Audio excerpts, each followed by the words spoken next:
यहाँ पे बहुत धूप है और धूप में मुझे परेशानी भी ज़्यादा हो रही है। ये देखो आप, ये ज़मीन में देख सकते हैं कितनी बड़ी दरारें पड़ गई है। ये देखो यहाँ पे आप नीचे सांप भी रह सकते हैं। यहाँ की पूरी ज़मीन ऐसी ही है। ये देखो आप इस हालत को देख सकते हैं कैसी खराब हो गई है ये ज़मीन। चलो आगे चलो।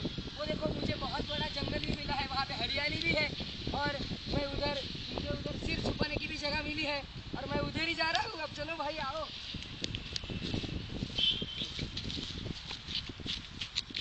अरे आओ भाई, अब मुझे अच्छी जगह दिख रही है, मैं उधर ही जा रहा हूँ।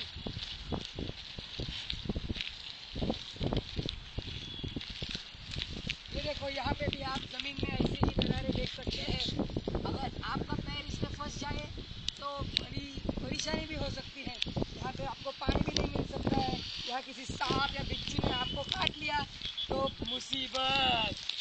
चलो मैं तो आगे चलता हूँ।